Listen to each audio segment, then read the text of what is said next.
Okay, hi guys, this is Eve with BlackYard Gardens, and I want to do a quick walk and talk today because it's cool out here, and I wanted to show you some of my learning experiences in gardening.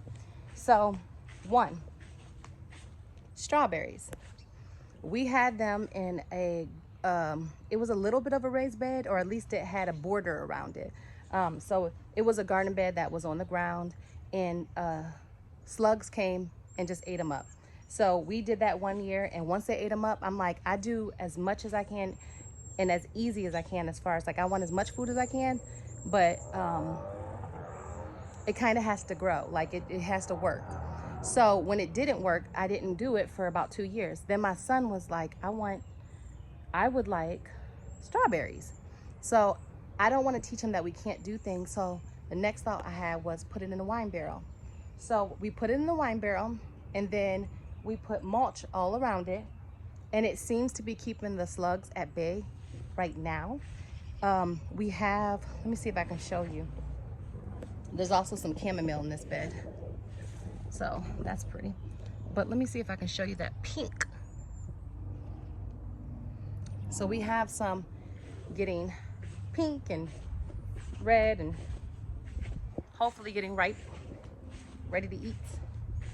But when about 4 years ago when I started gardening, my goal was just to grow food. And there were things that I did that well with. Like, if you could be neglected, then I could grow you. Which kind of sucks because it felt like I was taking a lot of L's.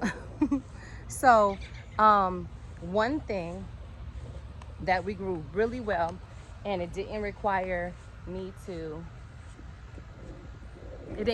much attention from me, raspberries. Now, when I bring you in, you're gonna see all these dry looking raspberry flowers that look like they so, watered them this morning. The leaves look beautiful. Oh, it's a little spider on that one. But look at this raspberry patch I have over here. People call it a bush, not a butch, I'm sorry.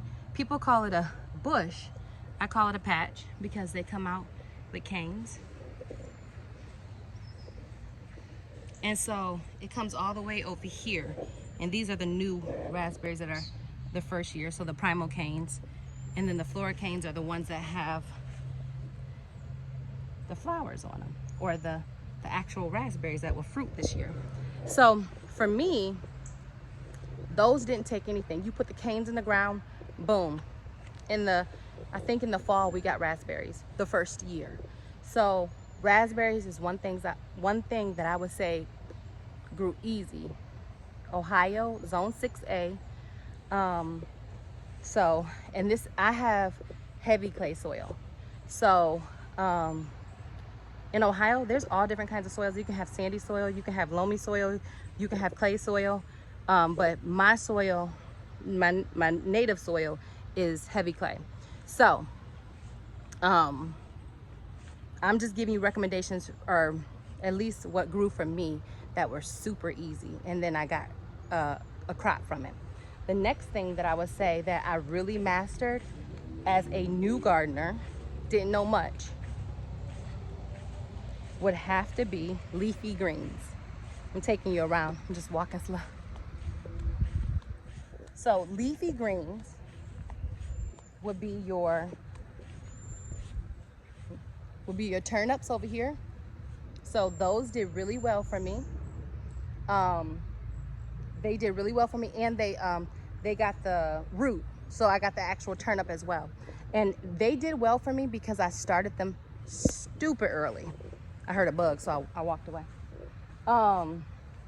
When I say stupid early, for Ohio, I would start them on my grandma's birthday, January 11th.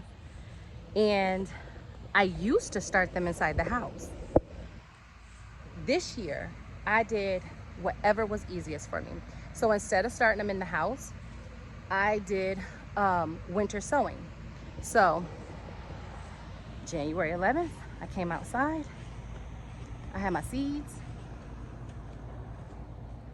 I took a milk carton I cut it in half and I planted the seeds in there. I taped up the side. And then I let them sit in there till about March, I want to say. I transplanted them from the cartons into the garden beds. And specifically these leafy greens, I actually just I want to say late February, I came and just sprinkled out the turnip seeds. So the ones that I did with container gardening, I mean not container, but winter sowing, were the mustards. So right here, the red mustards, and I also did the green mustards back there too. I started those in the winter sowing containers. This year, because the season came on so fast, I bought a lot of transplants. That's the next key, or the next tip that I would give. Don't be so hard on yourself that everything has to be started one way. It doesn't all have to be started from seed. So I would recommend listening to the seasons, listening to your weather, your climate. And what I mean by listening to it is, this year I was able to get the leafy greens started and get them transplanted at the proper times. But my tomatoes, the season opened up so early that I went to the garden center and I bought me some tomato transplants. And I went to the local ones that have like four transplants or 4 little plants in a container for like $1.50. So they cost me maybe 30 cents, maybe not even, a little bit more than 30 cents a piece. But look at my tomatoes. Let's see if I can get you in there. Look at my tomato plants. They are actually already flowering in Ohio, guys. Like for us, that's huge. That's huge. Let me adjust this because it's kind of turning. Okay. So I also did the same thing. You see that dragonfly? I'm gonna run from it if it comes towards me. But I also did the same thing with my pepper plants. I went and bought the transplants because, oop, there it goes. Because the time that I would normally have to start the seeds were the time that we could transplant them outside. So instead of getting behind on the season, because the weather changed so quickly, I went ahead and transplanted those bad boys. Or went and bought those transplants and then transplanted those bad boys into the ground. So I got tomatoes and peppers in the ground in April. So that was huge. So be willing to adjust. Find out what works for you. See, the strawberries didn't work in the garden bed, but so far they're working in the container. Know when to start things like your leafy greens and all that. Like I said, in Ohio, you can start your leafy greens as a winter sowing option right here. Look, it's over my shoulder. As a winter sowing option outside, let it grow itself, and then transplant them into the bed. Oh, let me show you my spinach. That's another key. So with the spinach, I think it's getting ready to bolt. Is that how you say it? But look at my spinach. Look at the spinach. So you can pick all these. This whole, it's like a spinach stalk. So with the spinach, I plant this late fall. So like as long as it hasn't frozen over yet, I plant all this spinach goes all the way back there, like way back there. And that's only 5 spinach plants. So, and I have 6 people in my family, and that's enough for us because we only gonna eat so much. But plant that in the fall, and then when it comes up, it'll come up on its own. If you plant it before the ground freezes, then you have your spinach in. It'll be one of the first thing that comes up late April, I would say. Let me think, can you take a harvest? Yeah, I think you can take a harvest late April. I have to look at my notes as to when I started harvesting them. But I do my spinach in the fall. I start my greens in January. I bought transplants this year in April. Typically I start my plants in April, early April, but I bought transplants early April. So let me think.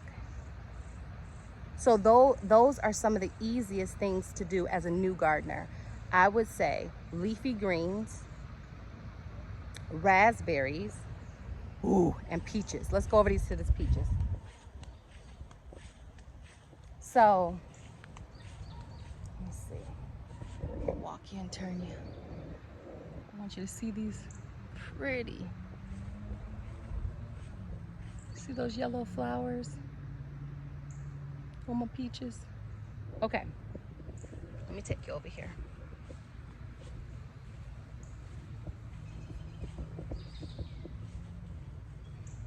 Peaches, those are one of the easiest things to grow as well. It just takes about at least a season. I'm sorry, I got my mouth in there. Okay, but look at these. You can see the peaches. There they are, right here. And if you get under here, you can see some right here. They go all the way up. So I've seen a little bit of the peach curl on this year on my peach tree, which it can take out your crop, I guess, at some point. But I don't know that much about it, but I haven't seen it damage too much of my tree. So one thing that you can grow pretty easy, it's like typically it's 2 to 3 years for a fruit tree to start bearing fruit. I got peaches, I want to say a year after I planted it. And you can put organic fertilizer down on it, but it doesn't require that much. Another thing is snow peas. Let me show you my snow peas. I'm gonna show you. There's some over here, but they look a little more, they're kind of doing whatever they want to do over here. But let me show you in the area where they're doing what they're supposed to be doing. So right here, they're growing up this large trellis, and I'm gonna put me in it so you can see how tall it is. This is how big my snow peas. Okay, so the only thing about snow peas is this. When you go to plant them, if you don't put like a little crate over them, the squirrels will dig them up. The squirrels will dig up your peas and eat them. I learned that the first year. So let me show you what I put over my peas now. Look at this here. So right here is covering up my watermelon because some animal came through, ripped my watermelon out, and my sister ended up having to give me 2 more watermelons.